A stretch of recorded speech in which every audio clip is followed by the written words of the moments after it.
Unemployment continues to be a major scourge in the South African economy, with the youth particularly badly affected.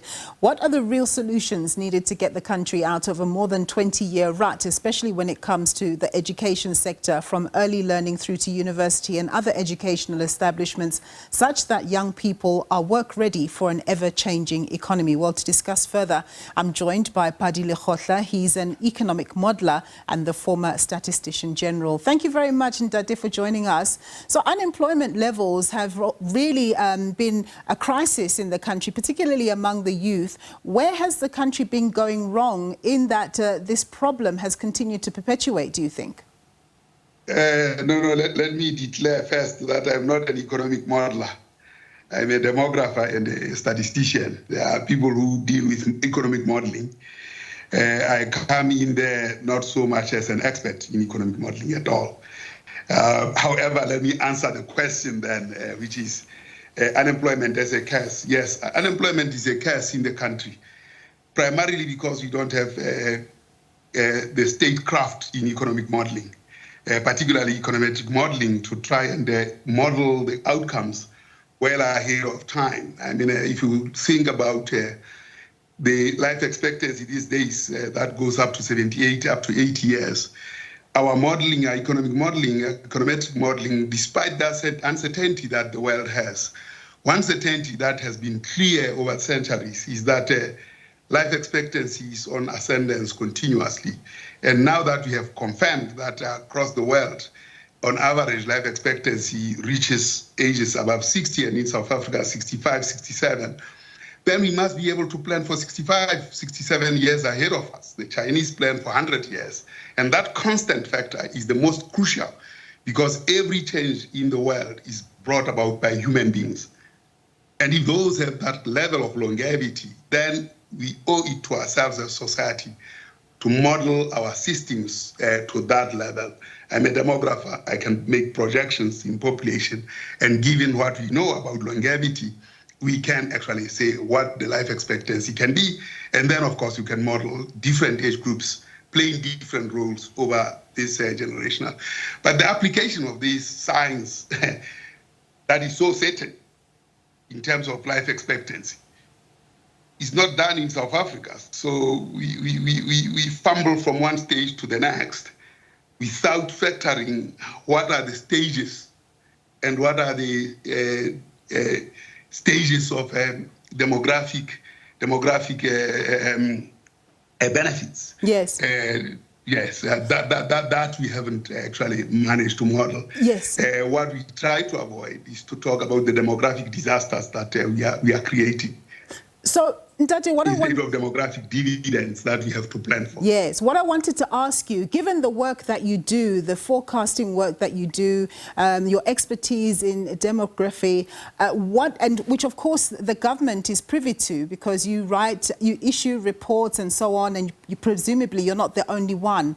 How should they be taking the information that you produce to ensure better outcomes for the future, you know, in terms of our youth and being able to access economic opportunities?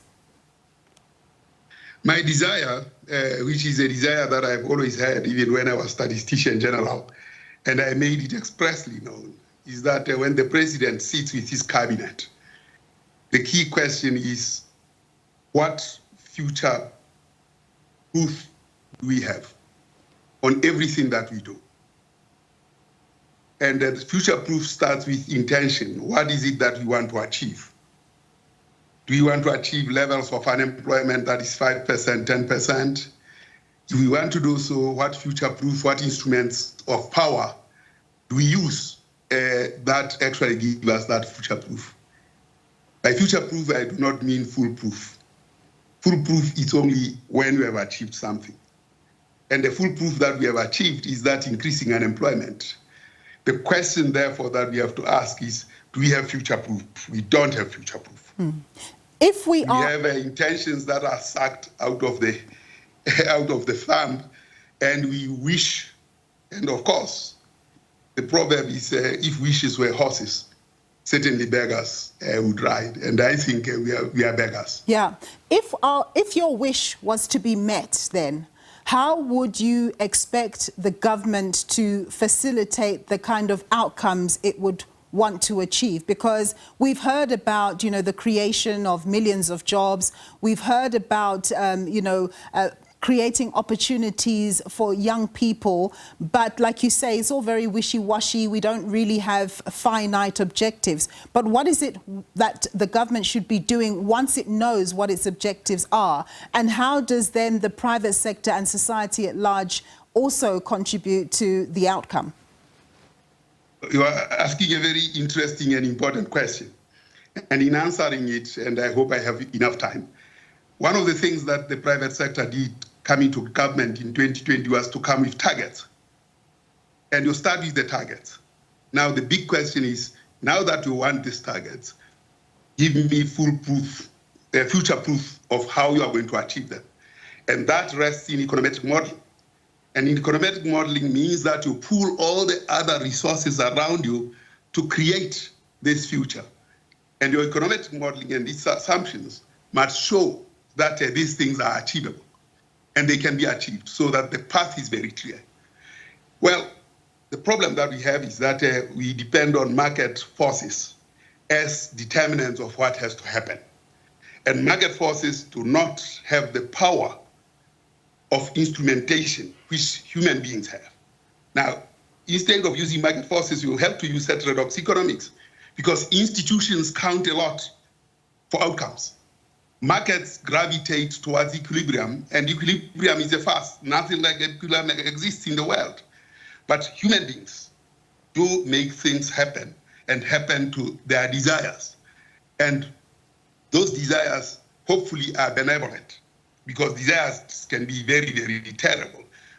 And you need those instruments, therefore, that relate to the heterodox economics, which means that market forces are actually not the main driver of development. Unfortunately, we are stuck with market forces that always believe that there is equilibrium. And therefore, when you have high unemployment of 40% and you have a low income of 2%, the markets have determined it that way, and you have to accept it. Yeah. That's the dilemma that we have with work planning systems. Yeah, it appears to be sort of like a permanent trap. But what I wanted to ask you very, very importantly is, do you think we need an overhaul of our education system, like from early learning right through to university, such that our young people are work ready? Because part of the problem is that it's said that there's a mismatch of skills and in terms of what the world has to offer, the world of work has to offer, particularly as we live in, the fourth industrial revolution where technology is changing things all the time and we need to be qualified and able to step up to the plate. My system broke and I didn't get the first part of the question. Let me interpolate backwards. Extrapolate backwards and say I've understood the question. Certainly, the world of work is changing, and the acquisition of skills also are changing. But at the heart of it, there are constants around these things that we need to eat, we need to breathe, we need to be comfortable with our work. The essence of technology is to make those things much easier to acquire. So those are the changes in the technology, but in the main, the things that we do that are of value are constant all the time. And we need to deploy technology to make it easier for ourselves to do that. So I think at the essence, for instance, of language, in terms of the technology that we use, is to teach the technology, the language we speak, the culture we embrace, so that it reflects that culture. Otherwise, it reflects the dominant culture of English, the dominant culture of that. So technology can be used to perpetuate things that we do not like. Yet it is an enabler and something that can reverse the limitations that we have. So in terms of skills development, I think there's a lot of room for empathy that we do not have. And markets do not have any empathy. They cannot breathe, they cannot think. So in terms of education, the education that people have to have is the Ubuntu education. How are you? And how are you in terms of access to technology? How are you in terms of whether you have eaten? How are you in terms of how you think about the future? And in thinking about the future, are we together in this? That's the kind of education that we have to have. Right. Then we can apply techniques such as mathematics, AI, and all those things in order to anchor our education system on empathy. Our distraction at the moment is due to the death of empathy. Pali Lehohla, we're going to leave it there, but thank you so much for your insights. As always, that was Pali Lehohla. He's the former Statistician General and a demographer.